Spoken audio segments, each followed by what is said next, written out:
बेटी की पसंद संभालने वर्सेस सास की पसंद निकली बिगाड़ने वाली। मैंने तुझे समझाया था ना कि इस घर में अगर बहू आएगी तो मेरी ही पसंद की आएगी, फिर भी। वरुण अपनी गर्लफ्रेंड किरण से शादी करने के बाद अपने घर आया है और हॉल में खड़ा हुआ पूरा परिवार वहां मौजूद है। लेकिन माँ, मेरी बात तो सुनो। निकम्मे, नकारा, बदतमीज, बदजुबान, वाहियात, एहसान फरामोश कमीने, तूने आज साबित कर दिया कि तेरी नजर में माँ की कोई अहमियत नहीं है। न जाने कौन है ये चुड़ैल जो तेरे लिए तेरी माँ से भी ज्यादा जरूरी हो गई। सावित्री जी ऐसा कहकर वरुण और उसकी पत्नी किरण को चार चार चमाटे मारती हैं और धक्का दे देती हैं। लेकिन क्यों? आखिर क्यों एक माँ अपने ही बेटे और बहू को इस तरह मार रही थी? क्यों ही उनके बेटे ने उनकी मर्जी के बिना शादी करी थी? ये जानने के लिए आपको कहानी में थोड़ा पीछे चलना होगा। 1 महीने पहले सावित्री जी अपने बड़े बेटे आर्यन के लिए लड़की देखने गई थी। उन्होंने माया को पसंद किया। मम्मी, मैं अभी शादी के लिए तैयार नहीं हूं और मुझे लगता है कि यह लड़की हमारे परिवार में फिट नहीं होगी।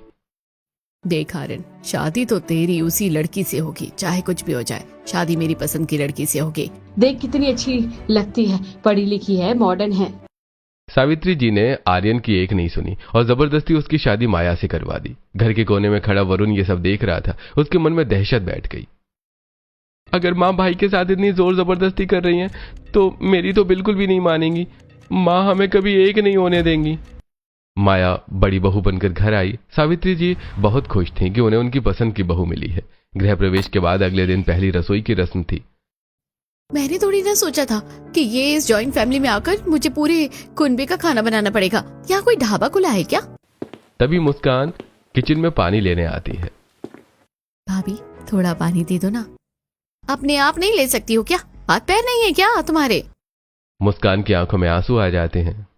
अरे माया, क्या हुआ? मुस्कान क्यों रो रही है? अरे मम्मी जी, मैंने तो बस प्यार से ही बोला था कि उसे अपना काम खुद करना चाहिए।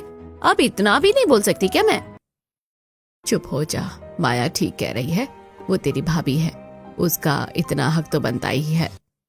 किचन में माया का पारा चढ़ा हुआ था। उसे खाना बनाना बोझ लग रहा था। उसने चुपके से अपना फोन निकाला और जोमेटो से शहर के सबसे महंगे होटल से खाना ऑर्डर करके खाने को घर के बर्तनों में सजा दिया। वाह माया, खाना तो बहुत स्वादिष्ट बना है। बिल्कुल मेरी पसंद की बहू है तू। हाँ मम्मी जी। लेकिन मम्मी, टेम्पटेशन के खाने का टेस्ट आ रहा है इसमें। तो मुझे नहीं लग रहा कि ये खाना माया ने घर में बनाया है। जैसे ही आर्यन माया के बारे में कुछ कहता है, सावित्री जी का पारा चढ़ जाता है। भगवान ने जुबान दी है ना तो उसे स्वाद ले, अपनी जुबान को बेकार मत चला। माया के लिए सावित्री जी का प्यार अपने बेटों के मुंह से ज्यादा देखकर वरुण अपने कमरे में अकेला बैठा पसीने से तरबतर हो रहा था। आर्यन की शादी में माँ का तांडव देखकर उसकी हिम्मत पहले ही जवाब दे गई थी। नहीं, मैं माँ के खिलाफ नहीं जा सकता। अगर मैंने किरण के बारे में बताया तो माँ उसे जीते जी चला देंगे। मुझे किरण को भूलना होगा। वरुण अभी हार मानने ही वाला था कि तभी उसके फोन की स्क्रीन चमक उठी। किरण का फोन था। वरुण ने कांपते हाथों से कॉल उठाया। हेलो किरण, देखो मुझे कुछ कहना है। वरुण, मैं बहुत डर गई हूँ। मुझे समझ नहीं आ रहा मैं क्या करूँ। मेरे पीरियड्स मिस हो गए हैं। आज मैंने टेस्ट किया, वरुण मैं प्रेग्नेंट हूँ। मैं तुम्हारे बच्चे की माँ बनने वाली हूँ। क्या? तेरे की गई भैंस पानी में। अब तो मैं कहीं का नहीं रहा। एक तरफ कुआं है और दूसरी तरफ खाई। वरुण का सिर चकराने लगा। एक तरफ माँ का खौफनाक थप्पड़ था और दूसरी तरफ किरण और उसके आने वाले बच्चे की जिम्मेदारी। उसे समझ आ गया था कि अब पीछे हटने का रास्ता बंद हो चुका है। किरण सुनो, मेरी माँ ने भाई के साथ जो किया वो देखकर मुझे यकीन हो गया है कि वो हमें कभी नहीं अपनाएंगी। हमें अभी के अभी भागकर शादी करनी होगी। तुम हॉस्टल में ही हो ना? अपना जरूरी सामान पैक करो, मैं आ रहा हूँ। लेकिन वरुण, भागकर माँ जी को पता चला तो? माँ से बाद में निपटेंगे किरण। अभी तुम्हारे और बच्चे के सम्मान की बात है। अगर हम आज नहीं भागे तो मैं तुम्हें हमेशा के लिए खो दूंगा। वरुण चुपके से घर से निकला। मंदिर में उसने भगवान के सामने किरण की मांग में सिंदूर भरा और आज वो अपनी माँ के सामने हॉल में खड़ा था। एहसान फरामोश, तुझे क्या लगा था कि तू चोरी छिपे शादी कराएगा और मैं आरती उतारूंगी? इस उल्टा ने ऐसा क्या जादू कर दिया तुझ पर? माँ, किरण अब मेरी पत्नी है। आप इसे जो कहना है कहिए, पर ये इसी घर में रहेगी। अच्छा, तो अब जुबान भी चलाना सीख गया। इसलिए मैं कहती हूँ कि इस घर में बहू आएगी तो मेरी पसंद की आएगी। सावित्री जी फिर से किरण और वरुण पर थप्पड़ों की बारिश करना शुरू कर देती हैं। तभी, अरे रुक जाओ भाग्यवान, अपना ही बेटा है और अब तो शादी होके लड़की घर आ गई है। क्या मार कर दम लोगी? हाँ सावित्री, और अगर कुछ ऊंच नीच हो गई तो समाज में क्या इज्जत रह जाएगी। हाँ माँ, दादी और पापा सही कह रहे हैं। आप शांत हो जाओ और कमरे में चलो, वरना आपका बीपी बढ़ जाएगा। आर्यन अपनी माँ को शांत करके उनके कमरे में ले जाता है। तभी दूर खड़ी उसकी पत्नी माया। चलो अच्छा है, ये इसको तो मैं नौकरानी बना के रखूंगी। अच्छा है, मुझे काम नहीं करना पड़ेगा। वाह देवर जी, आज तो आपने दिल खुश कर दिया। अगली सुबह किरण जल्दी उठी और रसोई में जाकर उसने बड़ी लगन से ससुर जी के लिए करेले की सब्जी, दादी के लिए नरम खिचड़ी, वरुण के लिए पनीर और सबके लिए खीर बनाई। शायद आज सब साथ बैठकर खाना खाएंगे तो माँ जी का गुस्सा थोड़ा कम हो जाएगा। डाइनिंग टेबल पर सब इकट्ठा हुए। ये क्या तमाशा है, 1 2 3 4 तरीके की सब्जियां और ये खीर, इसमें कितना घी और दूध फूका हुआ है तूने। माँ जी वो पहली रसोई थी तो सोचा सबकी पसंद का कुछ बना लो। चुप कर, तूने तो 1 महीने का राशन 1 दिन में खत्म कर दिया। ऐसी फुहड़ बहू आई है घर में कि 2 दिन में हमें कटोरा पकड़ा देगी। घी ऐसे डाला है जैसे तेरे बाप के घर में डेयरी चलती हो। सावित्री जी के कड़वे शब्द सुनकर सबका मन खट्टा हो गया और एक एक करके सभी बिना खाना खाए अपने अपने कमरों में चले गए। मैंने तो सब कुछ जोड़ने के लिए खाना बनाया था। किरण ने आंसू पोंछे और अपनी साड़ी का पल्लू कमर में बांधा और एक एक करके सबके लिए थाली सजाने लगी। दादी मैं आपके लिए खिचड़ी और दही लाई हूँ, गर्मा गर्म खा लीजिए। नहीं बहू, मेरा मन नहीं है खाने का। दादी ये मेरी पहली रसोई है, अगर आप ही आशीर्वाद के रूप में 2 निवाले नहीं खाएंगी तो मेरी रसोई अधूरी रह जाएगी। जीती रहे बहू, तू ही इस घर को संभालने वाली बहू है। पार्वती जी को खाना खिलाकर किरण अपने ससुर जी के कमरे में गई। पापा जी खाना खा लीजिए। माँ जी का गुस्सा अपनी जगह पर है, पर आपकी सेहत अपनी जगह पर। आप खाना नहीं खाएंगे तो मुझे बहुत दुख होगा। सचमुच वरुण ने हीरा चुना है। इसके बाद किरण नंद के कमरे में जाती है। मुस्कान, ये लो तुम्हारा पास्ता और पराठा। भाभी आप सच में बहुत अच्छी हो, मम्मी ने फालतू में आपको डांटा। सबको खाना खिलाकर किरण बड़े प्यार से माया के लिए थाली सजाकर ले जाती है, लेकिन जैसे ही वो कमरा खोलती है वो दंग रह जाती है। माया बेड पर पहले से ही भरी हुई थाली चटकारे लेकर खा रही है। भाभी आपने खाना खा लिया, मुझे लगा माँ जी के गुस्से की वजह से आपने खाना नहीं खाया होगा। तो क्या तुम्हारी वजह से मैं भूखी मर जाऊंगी? घर में कलेश तुम करो और मैं भूख हड़ताल करूं? किरण माया की जली कटी सुनकर वापस रसोई में आती है। उसने तुरंत ही 2 टिफिन पैक किए और घर के पुराने नौकर रामू काका को बुलाया। काका ये टिफिन आर्यन भैया और वरुण को ऑफिस दे आई है। रामू काका टिफिन ऑफिस में देकर आते हैं। उसमें सॉरी की पर्ची भी होती है। ऑफिस में, भैया किरण ने टिफिन भेजा है, उसने माफी भी मांगी है। वरुण तुम्हारी पत्नी वाकई घर को जोड़ना जानती है। माँ की डांट के बाद भी उसने सबकी फिक्र की। किरण ने एक अच्छी बहू की तरह पूरे परिवार का पेट भर दिया था। शाम को जब वरुण ऑफिस से घर लौटा तो किरण हाथ में पानी का गिलास लेकर कमरे में आई। उसने देखा कि वरुण अपनी आंखें बंद किए सिर दबा रहा है। किरण चुपचाप उसके पास बैठी और हल्के हाथों से उसका सिर दबाने लगी। किरण तुम भी तो थक गई होगी ना, ससुराल में पहला दिन और सास के ताने सुनकर। आप फिक्र मत कीजिए, सब ठीक हो जाएगा। थोड़ी देर बाद किरण चाय लेकर आई। वरुण ने चाय पी और फिर किरण को अपनी बाहों में भरकर धीरे से किरण के माथे को चूमा। वरुण का हाथ अनजाने में किरण के पेट पर चला गया। किरण मुझे बहुत डर लग रहा है, माँ तुम्हें इस घर की बहू मानने को तैयार नहीं है। चाय? क्या मैं तुम्हें यहाँ की नौकरानी लगती हो? आर्यन खुद जाओ और जाकर बना लो, अभी अभी मैंने मैनिक्योर करवाया है। माया मैं ऑफिस से थक कर आया हूँ, क्या 1 कप चाय भी ज्यादा है? हाँ ज्यादा है, जाओ यहाँ से और मुझे डिस्टर्ब मत करो। आर्यन उदास होकर रसोई में जाता है। वो चाय बनाने के लिए बर्तन निकाल ही रहा होता है कि तभी किरण वहां आ जाती है। भैया आप किचन में क्या कर रहे हैं? वो बस चाय बनानी थी किरण, सिर में बहुत दर्द है। भैया आप जाके आराम कीजिए, मैं अभी कड़क अदरक वाली चाय बनाकर लाती हूँ। शुक्रिया किरण। किरण जैसे ही चाय लेकर आर्यन के पास गई, माया तुरंत सावित्री जी के पास गई और रोने का नाटक करने लगी। मम्मी जी देखिए क्या हो रहा है इस घर में, ये किरण तो हदें पार कर रही है। क्या हुआ माया, क्या किया इस कलमोही ने? मम्मी जी ये किरण मेरे पति को अपने वश में करने की कोशिश कर रही है। हे किरण अपनी हद में रह, माया की जगह लेने की कोशिश मत कर। नहीं माँ जी, भैया का सिर दर्द था इसलिए बस। चाय रख और बाहर निकल, मेरे बेटे को वश में करने के सपने भी मत देख। किरण फिर से अपनी सास के उल्हाने सुनती है। अगली सुबह 5 बजे किरण उठ चुकी थी। हॉल में ससुर जी अपनी मेडिकल रिपोर्ट लेकर बैठे थे। डॉक्टर ने उनका कोलेस्ट्रॉल बढ़ा हुआ बताया था। पापा जी आप फिक्र मत कीजिए, डॉक्टर ने जो जो परहेज बताया है मैं वैसे ही खाना बनाऊंगी। जीती रह बहू, इस घर में कम से कम किसी को तो मेरी सेहत की फिक्र है। माया ये सब कोने में खड़ी देख रही थी। वो तुरंत सावित्री जी के पास गई। मम्मी जी देख रही हो आप, ये कैसे पापा जी की चमचागिरी कर रही है। इसकी इतनी हिम्मत, मेरी रसोई और मेरे पति का खाना ये तय करेगी। सावित्री जी रसोई में पहुंची जहां किरण काम कर रही थी। हे महारानी, तूने क्या समझ रखा है कि मैं अपने पति के लिए खाना भी नहीं बना सकती हूँ? तू हमें नीचा दिखाना चाहती है ना? नहीं माँ जी, मेरा वो मतलब नहीं था। चुप कर, मुझे सब समझ आ रहा है। कल तू माया और आर्यन में फूट लगवा रही थी और आज मेरे और इनके बीच। तुझे तो मैं इस घर से निकाल कर रहूंगी। सावित्री जी और माया गुस्से में वहां से चली जाती हैं, जिसके बाद किरण आर्यन भैया के लिए दाल बाटी, वरुण के लिए उसकी पसंद की दाल मखनी, मुस्कान के लिए पास्ता और ससुर जी और दादी के लिए बिना तेल की उबली सब्जियां और रोटी बनाकर तैयार करती है। वाह, ये दाल बाटी, आज तो मजा आ गया। और ये दाल मखनी, वाह किरण, तुम तो जादूगर हो। हाँ हाँ, जादूगर ही तो है, तभी तो तुम सबको अपने वश में कर लिया है। मम्मी जी सही कह रही है, इसका ये नाटक ज्यादा दिन नहीं चलने वाला। सास और जिठानी की बातें सुनकर किरण ने चुपचाप सबको खाना परोसा। माया उस दिन के बाद हर रोज किरण को नीचे दिखाने की कोशिशों में लगी रहती। घर में आज चहल पहल है। सावित्री जी के मायके से उनकी बहन भाई आए हैं। किरण रसोई में पसीने से तरबतर होकर शाही पनीर, दाल मखनी और पुलाव तैयार करती है। जैसे ही मेहमान हॉल में बैठते हैं, किरण उन्हें पानी देने के लिए बाहर जाती है। बहुत अच्छी बनती है ना तू, अब देख तेरे हाथ के इस स्वाद को मैं कैसे जहर बनाती हूँ। माया दबे पांव रसोई में घुसती है। वो पनीर की सब्जी में मुट्ठी भर नमक और दाल में ढेर सारी लाल मिर्च उड़ेल देती है। थोड़ी देर बाद मेज पर खाना सजाया गया। रागिनी जी ने जैसे ही पनीर का पहला निवाला लिया, उनका चेहरा लाल हो गया और वो खांसने लगी। अरे सावित्री, ये कैसा खाना बनवाया है? इसमें तो इतना नमक है कि ब्लड प्रेशर हाई हो जाए।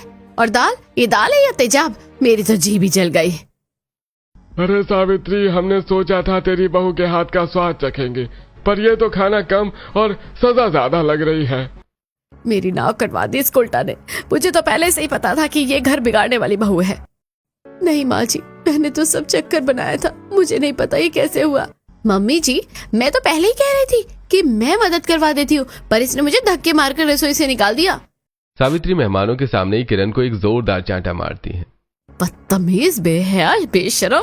समझाया था ना गलती ये नहीं होनी चाहिए, लेकिन तू जाने कौन सी नाली का कीड़ा है।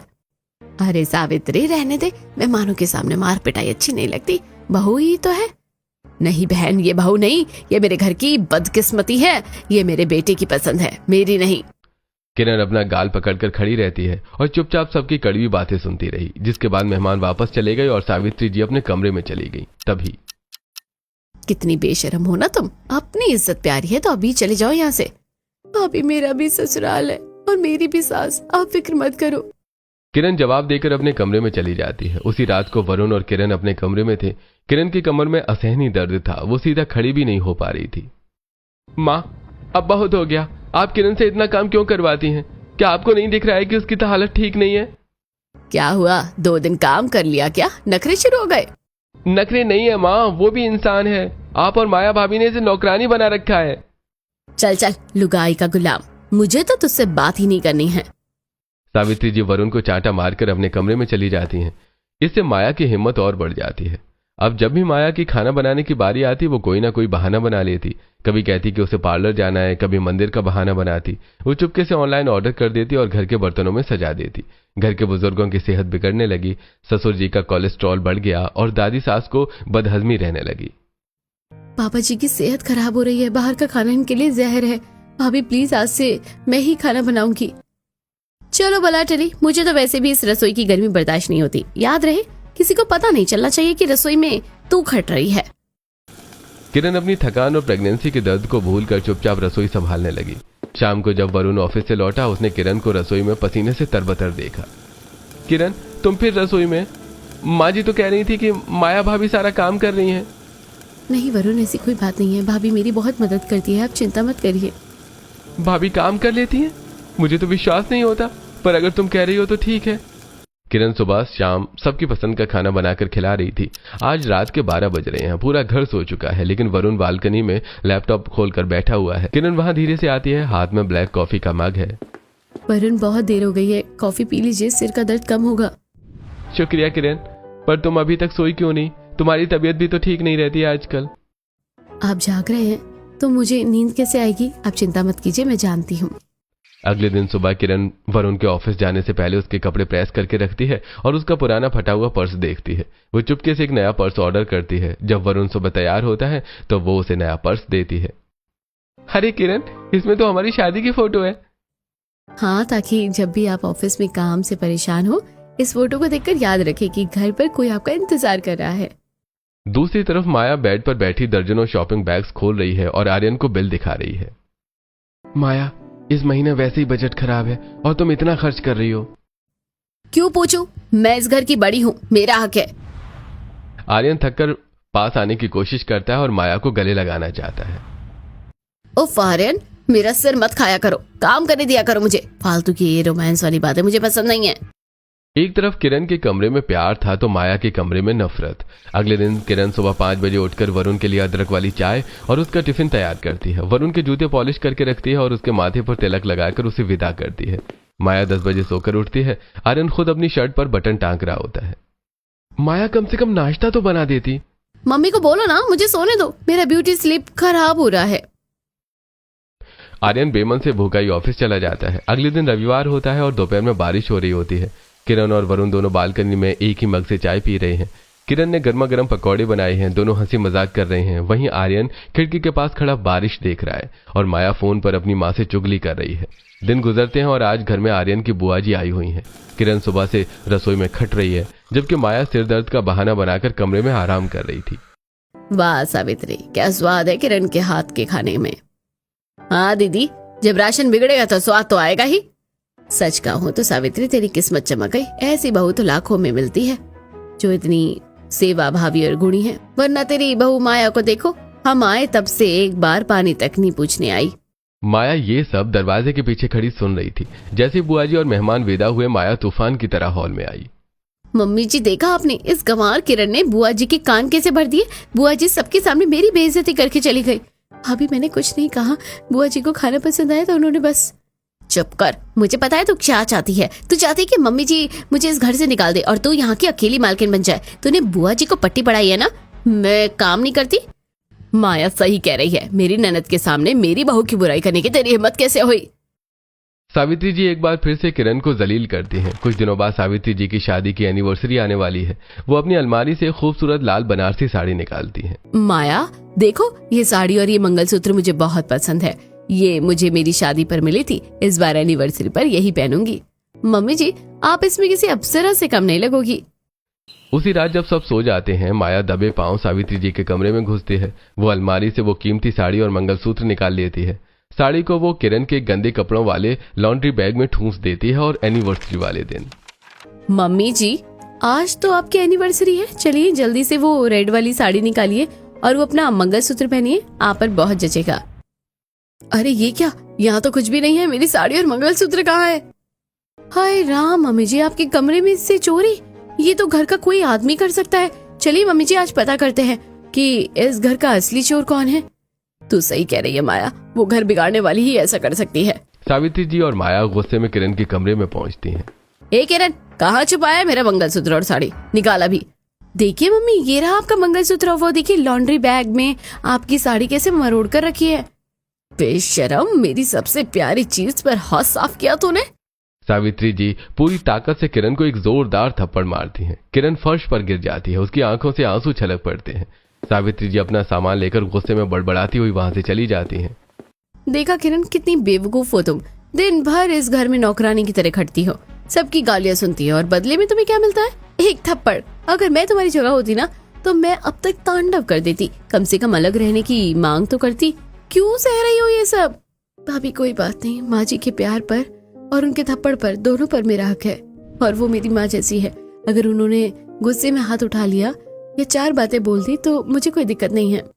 किरण की बात सुनकर माया का चेहरा उतर जाता है। अब माया आर्यन के पास जाकर रोने का नाटक करती है और उसके कान भरती है। दूसरी तरफ वरुण अपनी पत्नी किरण की हालत देखकर टूट चुका है। वो देखता है कि किरण प्रेग्नेंट होने के बावजूद फर्श साफ कर रही है और उसे माँ उसकी डांट रही है। माँ बस कीजिए, अब आप अंधे हो गए हैं क्या? किरण सुबह 4 बजे से काम कर रही है, उसकी तबीयत खराब है, फिर भी आप इसे चैन से बैठने नहीं देती। और दूसरी तरफ भाभियां जो सिर्फ हुक्म चलाती हैं। तू अपनी माँ को अंधा कर रहा है उस कलमुही किरण के लिए? तू अपनी माँ की जुबान काट रहा है। मैं सिर्फ सच कह रहा हूँ माँ, इस घर में इंसानियत मर चुकी है। निकल जा यहाँ से, जा अपनी पत्नी की गुलामी कर, पर मेरी आंखों के सामने मत आना। थप्पड़ खाने के बाद वरुण चुपचाप किरण का हाथ पकड़कर कमरे में चला जाता है। वो उस दिन से अपनी माँ से बात पूरी तरह करना बंद कर देता है। वरुण जी, माँ से बात कीजिए ना, माँ का दिल दुखाना पाप है। नहीं किरण, जो माँ अपनी बहू की ममता और अपने बेटे की सच्चाई न देख सके, उनके मौन का इलाज सिर्फ मेरा खामोश रहना ही है। सावित्री जी को गुमान था कि उन्होंने अपनी पसंद की बहू माया को लाकर घर स्वर्ग बना लिया है।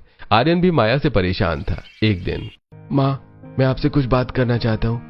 माया घर के काम नहीं करती, सारा बोझ किरण पर डालती है और मुझसे झूठ बोलती है। बस कर आर्यन, तू भी उस वरुण की तरह अपनी पत्नी की बुराई लेकर बैठ गया। माया मेरी पसंद है, वो गलत नहीं हो सकती। तू जा यहाँ से। माँ, आपने मेरी पसंद ठुकराकर अपनी मर्जी से मेरी शादी की। मैंने वो भी मान लिया। सोचा था आप मेरी बात समझेंगी, पर आपसे कुछ कहना बेकार है। आपने मेरी जिंदगी बर्बाद कर दी माँ। आर्यन उस दिन के बाद से माँ के पास बैठना और उनसे बात ही करना बंद कर देता है। अब माया जानबूझकर घर का नुकसान करने लगी थी ताकि कलह बढ़े। वो बाथरूम में नल खुले छोड़ देती, पूरा दिन एसी चलाकर छोड़ देती, और जब बिजली का बिल ज्यादा आता या पानी बर्बाद होता तो इल्जाम किरण पर डाल देती। अरे सावित्री देखो, रसोई में फिर गैस खुली रह गई थी और ये सब्जी इसमें इतना नमक है कि खाया ही नहीं जा रहा है। क्या तुम्हारी लाडली बहू को अकल नहीं है? आप हमेशा माया के पीछे क्यों पड़े रहते हो? उम्र हो गई है, जुबान पर लगाम रखिए। जिस घर की औरतें घर उजाड़ने पर आ जाएं, वहां मर्द की आवाज नहीं चलती। आज से मैं अपना बिस्तर बाहर वाले कमरे में लगा रहा हूँ। तुम्हारे साथ एक ही छत के नीचे रहना अब दम घोटने जैसा है। ससुर जी ने सावित्री जी के कमरे में सोना छोड़ दिया। वो अब चुपचाप अपना वक्त बाहर के कमरे में काटते। सावित्री, विनाश काले विपरीत बुद्धि, तू घर संभालने वाली समझ रही है, वही घर बिगाड़ने वाली है। भगवान तुझे सद्बुद्धि दे। दादी ने घर के किसी भी मसले में बोलना बंद कर दिया। वो बस अपनी माला जपती और आंखें बंद कर लेती। माया को अब घर में कोई टोकने वाला नहीं था। सावित्री जी हॉल में अकेले बैठी रहती। माँ जी, दूध पी लीजिए। चली जा यहाँ से, ये सब तेरी वजह से हुआ है। तू ही इस घर की जड़ काट रही है। किरण चुपचाप गिलास लेकर लौट जाती है। उसी समय मुस्कान अपनी कॉलेज के एक दोस्त को पसंद करती है। उसने सबसे पहले ये बात माया को बताई। अरे वाह मुस्कान, लड़का तो बहुत खानदानी और पढ़ा लिखा है। तू फिक्र मत कर, मैं मम्मी जी को ऐसे बनाऊंगी कि वो तुरंत शादी के लिए हाँ कर देगी। तू बस उन्हें बुला ले। माया सावित्री जी के पास जाती है, लेकिन उन्हें मनाने के बजाय उनके कान भरती है। मम्मी जी, मुस्कान जिस लड़के को पसंद करती है, मैंने सुना है कि वो लोग सिर्फ हमारी जायदाद के पीछे है, पर मुस्कान अड़ी हुई है। बेमन से ही सही, एक बार उन्हें बुला लीजिए, वरना लड़की हाथ से निकल जाएगी। लड़के वाले घर आते हैं। किरण उनके लिए बहुत प्यार से नाश्ता और चाय बनाती है, लेकिन सावित्री जी माया की बातों में आकर उनके साथ बहुत रूखा व्यवहार करती है। सावित्री जी, अगर आपको रिश्ता पसंद है तो हम बात आगे बढ़ाएं। देखते हैं, अभी तो मुस्कान की पढ़ाई भी बाकी है, हमें सोचने का वक्त चाहिए। मेहमानों के जाने के बाद माया मुस्कान के कमरे में जाकर बैठ जाती है और नकली आंसू बहाती है। मुस्कान, मुझे तो यकीन नहीं हो रहा कि मम्मी इतनी जो पत्थर दिल हो सकती है। कमरे के अंदर वो मुझसे कह रही थी कि मैं मुस्कान की शादी इस भिखारी खानदान में कभी नहीं होने दूंगी। मैंने तो बस उसे चुप कराने के लिए इन लोगों को घर बुलाया था, ताकि उसकी बेइज्जती कर सकूं। क्या मम्मी ने ऐसा कहा? उन्होंने मेरी पसंद का तमाशा बनाया। मुस्कान भागती हुई हॉल में आती है जहाँ सावित्री जी बैठी थी। मम्मी, आप इतनी गिर सकती हैं, मैंने सोचा नहीं था। अगर आपको लड़का पसंद नहीं था तो मना कर देती, पर उन्हें घर बुलाकर उनका अपमान क्यों किया? मुस्कान, ये कैसी बदतमीजी है? मैं तेरी माँ हूँ। माँ नहीं, आप सिर्फ एक तानाशाह है। आपको अपनी जिद के आगे किसी का प्यार नहीं दिखता। आज से मेरा और आपका रिश्ता खत्म। मुस्कान, अपनी हद में रहे। हद तो आपने पार की है। मैं आज ही घर छोड़कर चली जाऊंगी, पर आपकी शक्ल नहीं देखूंगी। मुस्कान, शांत हो जाओ। माँ जी ने ऐसा कुछ नहीं कहा है, तुम गलत समझ रही हो। तुम चुप रहो, तुम तो चाहती हो कि इस घर में आग लगी रहे। मुस्कान अपने कमरे में जाकर दरवाजा पटक लेती है। उसी रात को अचानक दादी सास को दिल का दौरा पड़ा। उनकी सांसें उखड़ने लगी और वो बिस्तर से नीचे गिर पड़ी। आवाज सुनकर किरण और वरुण दौड़े। दादी, दादी आंखें खोलो। दादी, माँ, भैया जल्दी आओ। दादी की नब्ज नहीं मिल रही। वरुण, एम्बुलेंस को फोन करो और डॉक्टर को बुलाओ। किरण ने दादी को सीपीआर देना शुरू किया। वो अपनी पूरी ताकत से दादी की छाती को पंप कर रही थी। दादी, आप हमें छोड़कर नहीं जा सकती, हिम्मत रखिए। 10 मिनट की कड़ी मेहनत के बाद दादी ने एक लंबी सांस ली और उनकी आंखें थोड़ी खुली। तभी डॉक्टर पहुंच गए। उन्होंने दादी को चेक किया और इंजेक्शन दिया। किरण जी, अगर आपने सही समय पर सीपीआर नहीं दिया होता तो दादी जी को हम बचा नहीं पाते। आपने कमाल कर दिया। डॉक्टर साहब, माँ ठीक तो है ना? जी, अब खतरे से बाहर है, पर शुक्रिया अपनी इस छोटी बहू को कहिए जिसने आज मौत के मुंह से इन्हें खींच लिया। दादी के ठीक होने के बाद मुस्कान की शादी उसकी मर्जी से पक्की हो गई। सावित्री जी ने अपनी जिंदगी भर की कमाई और खानदानी जेवर एक पोटली में बांधकर माया को संभालने के लिए दे दिए थे। मम्मी जी, मुस्कान की शादी है, घर में मेहमानों को आना जाना लगा है। ये जेवर आप मुझे दे दीजिए, मैं अपनी अलमारी में लॉकर में सुरक्षित रख दूंगी। हाँ बेटा, तू सही कह रही है, ये संभाल कर रख, इसमें मेरी बेटी की खुशियां हैं। माया जेवर ले लेती है, लेकिन वो उन्हें लॉकर में रखने के बजाय अपने एक निजी बैग में छुपा देती है और खाली पोटली को किरण के कमरे में बेड के नीचे डाल देती है। शादी वाले दिन बारात दरवाजे पर आ चुकी है। जयमाला का समय है। सावित्री जी जेवर लेने माया के पास जाती हैं। माया बेटा, जरा वो पोटली लाना, मुस्कान को जेवर पहनाने हैं। अनर्थ हो गया मम्मी जी, लॉकर खुला पड़ा है और जेवर गायब है। मुझे लगता है, मुझे पक्का यकीन है कि किरण ने ही ये काम किया है। चोर कुलटा, आज मेरी बेटी की बारात दरवाजे पर खड़ी है और तूने उसकी खुशियां लूट ली। कहाँ है जेवर? माँ जी, मैंने कुछ नहीं किया, मुझे तो पता भी नहीं है कि जेवर कहाँ रखे थे। चुप कर, तेरी वजह से आज बारात लौट जाएगी। सावित्री जी सिर पकड़कर बैठ जाती हैं। तभी किरण अपने मायके से मिले हुए अपने खुद के सारे जेवर लाकर बाहर आती है। माँ जी, ये लीजिए, ये मेरे अपने जेवर हैं, इनसे मुस्कान की शादी करिए, बारात खाली हाथ नहीं लौटेगी। ये तो तूने अपनी जान बचाने के लिए किया है। पहले चोरी करती है, फिर महान बनती है। बस ये शादी हो जाने दे, फिर तुझे और तेरे पति को धक्के मार कर बाहर निकाल दूंगी। शादी संपन्न हो जाती है। विदाई के बाद आर्यन को अपनी अलमारी में माया का एक पुराना बैग मिलता है जो वो मायके ले जाने के लिए पैक कर रही थी। वो बैग खोलता है और उसके होश उड़ जाते हैं। वो सबको हॉल में बुलाता है। मम्मी, ये देखिए, जिसे आप हीरा समझती थी उसकी असलियत देखिए। आर्यन सबके सामने वो पोटली और जेवर मेज पर रख देता है। देख लिया माँ, किरण पर इल्जाम आपने लगाया, उसे थप्पड़ मारे, उसे चोर कहा, जबकि असली चोर आपकी ये प्यारी बहू माया है जो हमारी बहन की शादी तोड़कर ये जेवर लेकर भागने वाली थी। माया, ये क्या सच है? नहीं मम्मी जी, वो तो मैं बस सुरक्षित रख रही थी। झूठ मत बोलो, मैंने तुम्हारी कॉल रिकॉर्डिंग सुनी है। तुम अपने मायके में फोन करके कह रही थी कि सारा माल समेट लिया है। सावित्री जी की आंखों से पर्दा हट जाता है। वो लपक कर माया को एक जोरदार थप्पड़ मारती है। निकल जा मेरे घर से अभी, और इसी वक्त तूने मेरे घर में आग लगाई, मेरे बेटों को मुझसे दूर किया और मेरी उस बहू को तड़पाया जो साक्षात देवी है। सावित्री जी किरण के पैरों में गिर पड़ती हैं। बेटी, मुझे माफ कर दो, मैंने तुझे पहचाना नहीं। तूने थप्पड़ खाए, गालियां सुनी, फिर भी इस घर को टूटने नहीं दिया। आज तूने अपनी ननद की शादी बचाकर साबित कर दिया कि तू ही इस घर की असली लक्ष्मी है। माँ जी ऐसा मत कहिए, माँ का हक होता है डांटने का, और मुझे खुशखबरी देनी है, आप दादी बनने वाली हैं। किरण अपने पेट पर हाथ रखती है और मुस्कुराती है। पूरा परिवार खुश होता है और सावित्री जी किरण की आरती उतारती हैं और उसे घर की चाबियां सौंप देती हैं। माया रोती हुई घर से बाहर निकल जाती है और पूरा परिवार फिर से एक हो जाता है। तो आप लोगों की राय क्या है इस बारे में? क्या बेटे की पसंद हर बार घर बिगाड़ने वाली होती है? कमेंट में बताइए।